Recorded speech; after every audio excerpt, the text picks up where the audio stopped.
In November 2022, a baby-faced 30-year-old Georgia man named James Zhong pled guilty for the largest crypto theft in U.S. history of over 50,000 Bitcoin, then valued at $3.3 billion. And he took it from the infamous Silk Road. It had taken the FBI a decade to find their thief, who'd been living the high life. And even when they did, it was only Zhong's own shocking stupidity that got him arrested. Even more surprising, however, was how easily he'd walked away with the billions in stolen crypto, just by exploiting this one simple glitch. Today on the show, how'd he do it? And is crypto really as secure as we think it is? Stick around to find out on Cybercrime.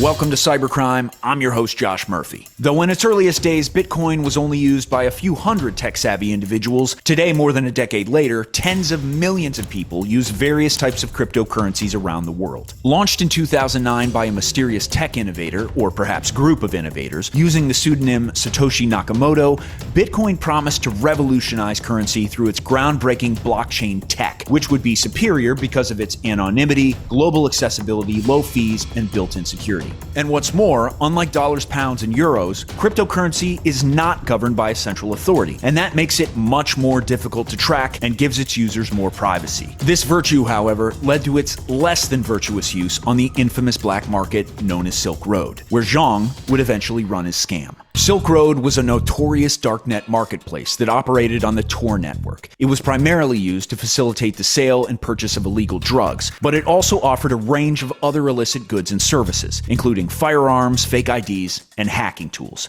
From 2011 to 2013, before the FBI arrested Ross Ulbricht, the founder of Silk Road, and shut down the site, Silk Road generated $1.2 billion in sales revenue. Unless you're going to pay with cash, which of course is quite difficult to carry around in suitcases, the modern banking system makes it relatively difficult to make swift transactions or bank-to-bank payments without there being a proper record somewhere so that, the FBI could go in and ask the bank to reveal information.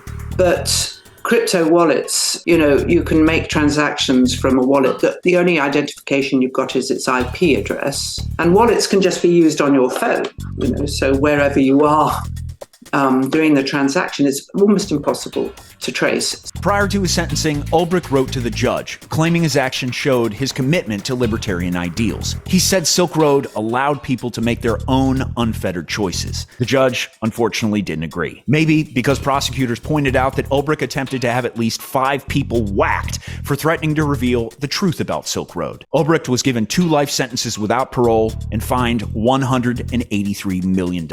However, before the fall of Ulbricht, a lot of people made a lot of money selling bad shit on Silk Road, and at least one guy from scamming on it. He was just kind of a friend of a friend of a friend that I had met in Athens, Georgia. He's kind of antisocial, doesn't like to be touched, won't really shake your hand, just kind of stand there and say, hey.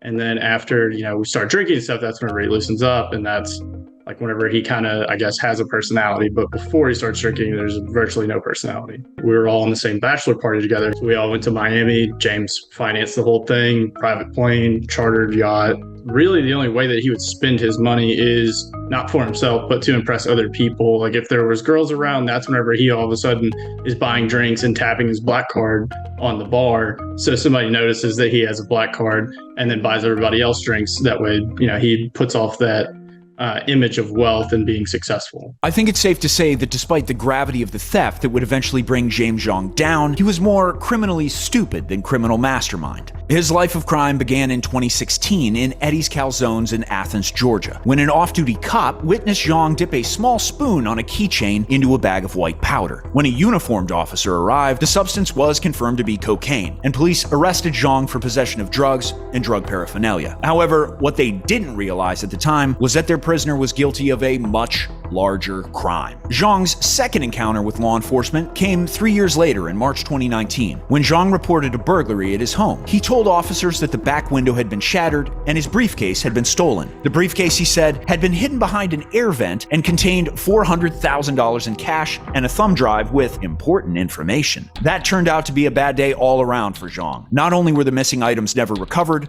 But the IRS also became very curious about why he had that amount of cash in a briefcase behind an air vent. And this would eventually lead to Zhong's third encounter with the law. In 2022, after an extensive investigation, the FBI acquired a search warrant for Zhong's home. Inside, they found $661,900 in cash, a few $1,000s in gold and silver bars, and one gold coin. However, most notably, they also discovered billions of dollars in stolen Bitcoin, some located in an underground floor safe, and the rest on a computer inside a popcorn tin. November of 21, I was at a Grizzlies basketball game, saw he had called me. So I called him to this unknown number and he said, "Hey, the FBI just raided my house the other day.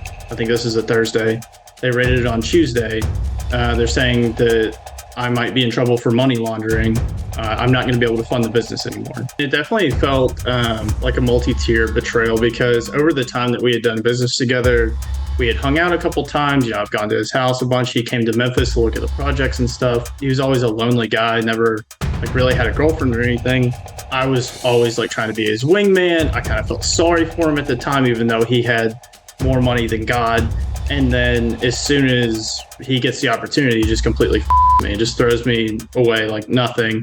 Where I'm emotionally investing in this guy and I'm just a 20% owner of this company that I'm dedicating my life to, where he's just doing 4 clicks of a button on his computer to send the money to.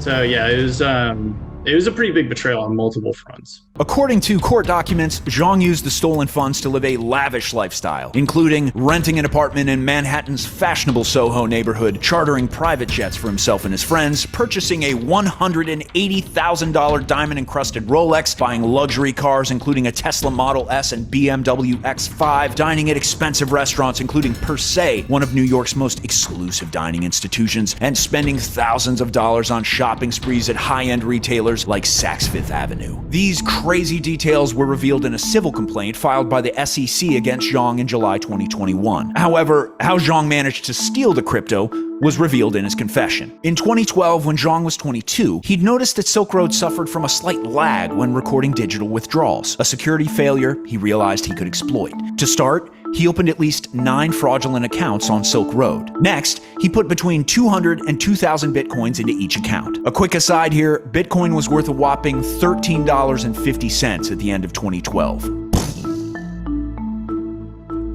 If, he reasoned, he could use technology to rapidly withdraw cryptocurrency before the account registered each withdrawal, he could anonymously overdraw the accounts big time. But how big? On one occasion, on September 19th, 2012, he funded a Silk Road wallet with 500 Bitcoin. Immediately after, Zhong made 500 Bitcoin withdrawals in under a second. Net gain, 2,000 Bitcoin. By the time he was finished, Zhong managed to divert 50,491 Bitcoin with this method. When he was arrested, according to the Department of Justice, they recovered more than 51,000 Bitcoin. But this was only the start. Zhong needed the crypto equivalent of money laundering to actually be able to spend his money and remain undetected. He found it in a crypto mixer.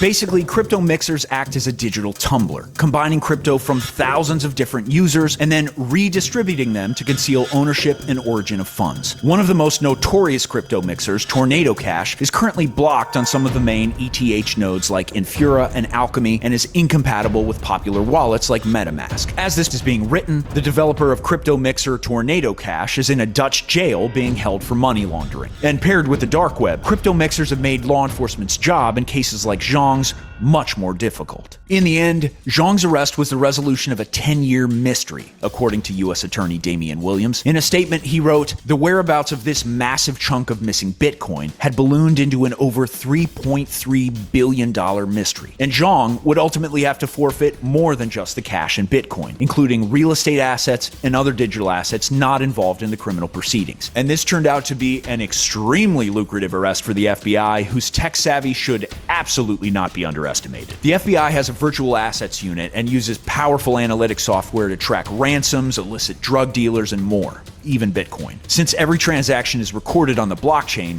turns out usage of crypto is not 100% anonymous, not the blockchain. And the FBI's been making billions of dollars each year for the government by recovering Bitcoins that have been illegally obtained. Shortly after being taken in, Zhong confessed to wire fraud. Less than a week later, he was found guilty. And according to his lawyer, virtually all cryptocurrency cryptocurrency was returned. And a couple weeks ago, he was just sentenced to a year in prison. So what's the bottom line on the safety of crypto? I suppose a lot of that depends on you. As the government becomes more involved in crypto and thieves learn new ways to exploit its vulnerabilities, at present, its future seems uncertain at best. Despite a blockchain that solidly keeps track of transactions, where there is technology, there will be safety issues. How safe it is depends in large part on the user's willingness to take the extra steps necessary. How do you protect your crypto? Do you think it's a safe place to invest your cash? Let me know in the comments, and don't forget to subscribe to our channel so you don't miss out on a single fascinating cybercrime story. I'm Josh Murphy for Cybernews.